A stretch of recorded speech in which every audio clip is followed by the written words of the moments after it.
પ્રકરણ 15 જય પરાજયો વા.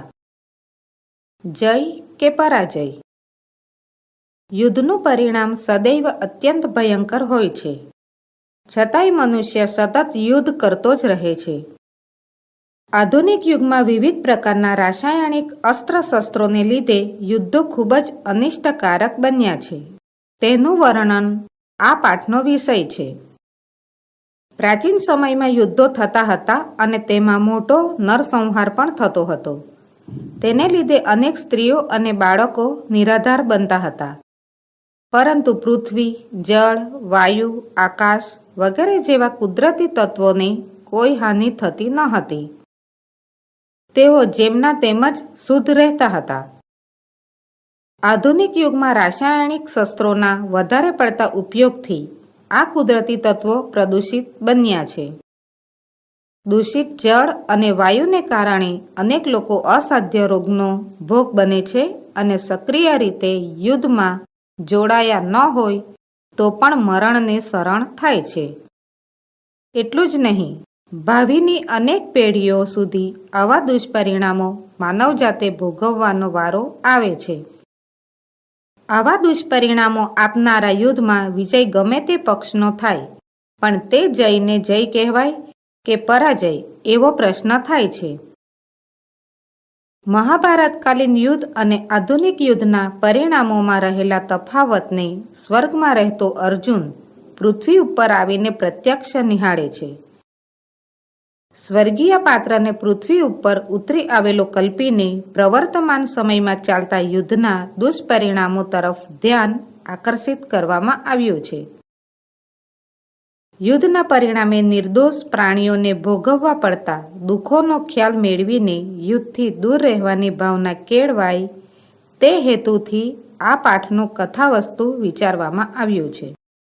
એકદા સ્વસ્થિત અર્જુન પૃથ્વીમ દૃષ્ટકામઃ ભૂલોકમાં ગચ્છત. પ્રાપ્ત ભૂલોક સહ મહાનંતમ જયઘોષમ શ્રુતવાન. સ જયઘોષકારકમ જનસ્વમૂહસ્ય સમીપમ ગચ્છતિ. સદ્યઃ વીરમિતે વિશ્વયુદ્ધે લબ્ધ વિજયાઃ જનાઃ વિજયોત્સવમ અનુભવાયन्तઃ આસન. તાન દ્રષ્ટવા અર્જુનો અપી પુરાતનમ મહાભારત વિજયમ તદાનીનતાનાન પ્રાપ્ત વિજયાન જનાન ચ સ્મરતિ. એતમ અપરિચિતમ પૂર્વમ સમુપસ્થિતમ અર્જુનમ તે જનાઃ સ્વકીયે વિજયોત્સવે યોજિતવन्तઃ. અર્જુનો અપી ચાથર્ષઃ તૈઃ સંલગ્નો અભવત. એકવાર સ્વર્ગમાં રહેલો અર્જુન પૃથ્વીને જોવાની ઈચ્છાથી પૃથ્વીલોક પર આવ્યો. પૃથ્વીલોકમાં આવીને તેણે મોટો જયનાદ સાંભળ્યો. તે જયનાદ કરતા જનસમૂહની પાસે જાય છે. તરતમાં વિશ્વયુદ્ધનો વિરામ થયેલો એટલે વિજય પ્રાપ્ત કરેલા લોકો વિજયનો ઉત્સવ ઉજવતા હતા. તેમને જોઈને અર્જુન પણ પ્રાચીન મહાભારતના વિજયને તેમજ તે સમયના વિજય થયેલા લોકોને યાદ કરે છે. આ પહેલાના પરિચય વિનાના અર્જુનને પણ તે લોકોએ પોતાના વિજયના ઉત્સવમાં જોતર્યો. પ્રસન્ન થયેલો અર્જુન પણ તેમની સાથે જોડાયો. કચિત કાલાંતરમ સહ તૃષમનો ભૂતવાન અભ્યાગતેન તેન અશ્વ એકો યાચિતઃ. યાચિતા સ્વો અસૌ અશ્વમારુધ્યઃ જલમ પાતુમ નગરા બહિઃ સ્થિતમેકમ પરિચિતપૂર્વમ સરોવરમ ગતવાન. તત્ર યદાસઃ જલપાનાય ઉદ્યતો ભવતિ તદા કસ્યચિત પુરુષસ્ય ધ્વનિ શ્રુતવાન. મહાશય સગરમ ઇદમ જલમ અધુના અપ્યેમસ્તિ. અર્જુનઃ સાશ્ચર્યઃ તમ દ્રષ્ટપૂર્વમ પુરુષમ પૃચ્છતિ કદમિદમ સગરમ જલમ. પ્રકૃતિ નિર્માતાઃ સરોવરાઃ તુ સર્વદૈવ પેયજલાઃ એવ ભવન્તીતિ. થોડા સમય પછી તેને તરસ લાગી તે મહેમાને એક અશ્વની માંગણી કરી. અશ્વની માંગણી કરીને તે અશ્વ ઉપર બેસીને પાણી પીવા નગરની બહાર આવેલા એક અગાઉના જાણીતા સરોવરે ગયો. ત્યાં જ્યારે તે પાણી પીવા તૈયાર થયો ત્યારે તેણે કોઈક પુરુષનો અવાજ સાંભળ્યો. મહાશય, આ પાણી ઝેરી છે. અત્યારે તે પીવા લાયક નથી. અર્જુને આશ્ચર્ય સાથે તે અગાઉ ન જોયેલા પુરુષને પૂછ્યું, કઈ રીતે આ પાણી ઝેરી છે? પ્રકૃતિએ નિર્માણ કરેલા સરોવરો તો હંમેશા પીવા યોગ્ય પાણીવાળા જ હોય છે.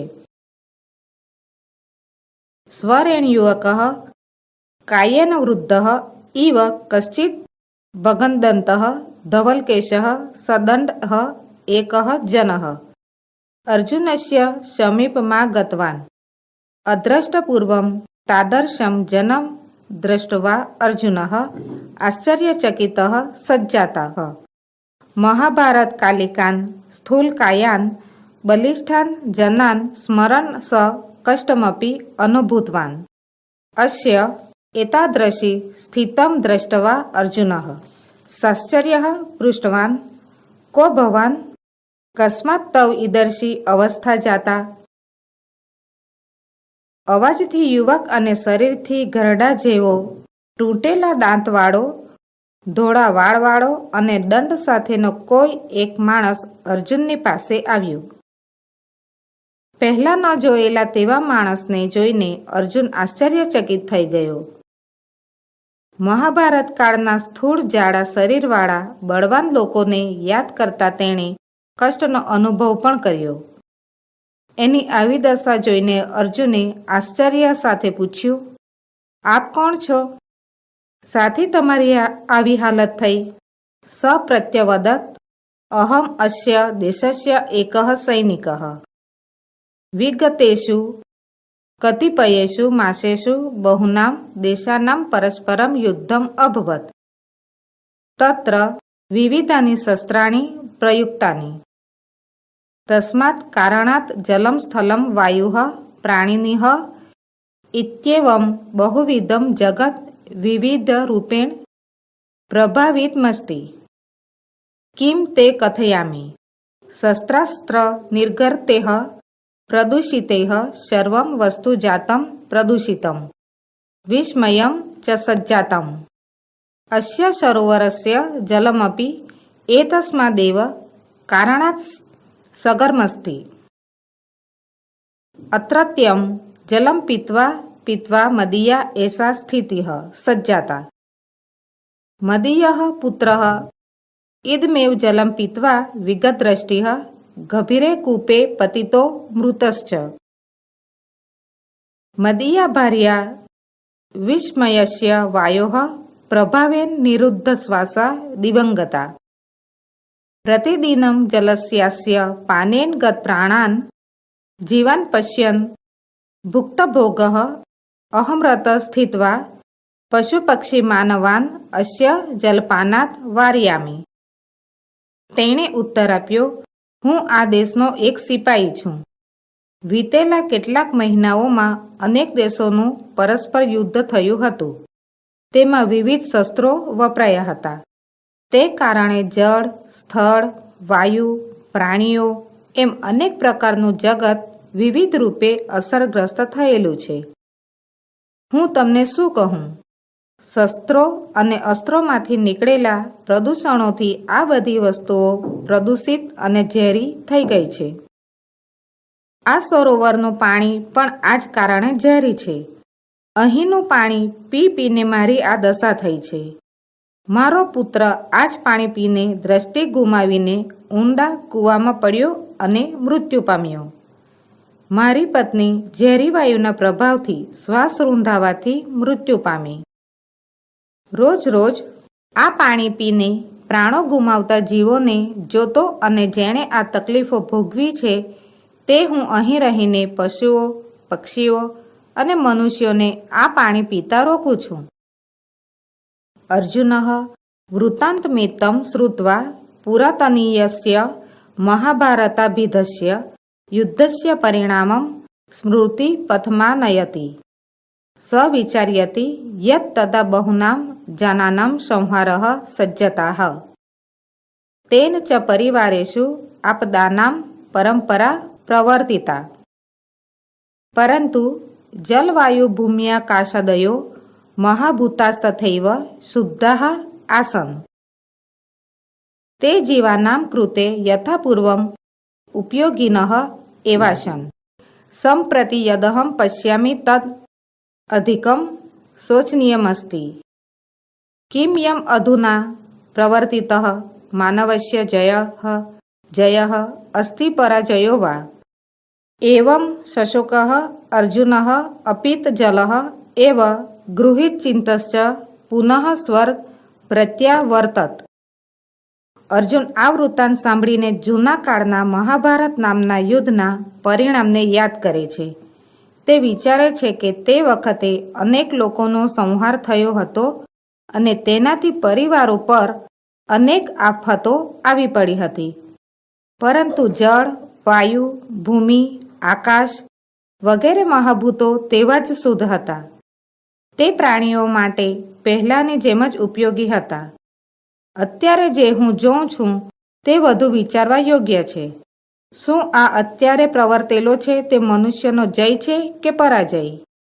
આમ શોક સાથે અર્જુન પાણી પીધા વિના જ મનમાં ચિંતા લઈને ફરીથી સ્વર્ગે પાછો ગયો.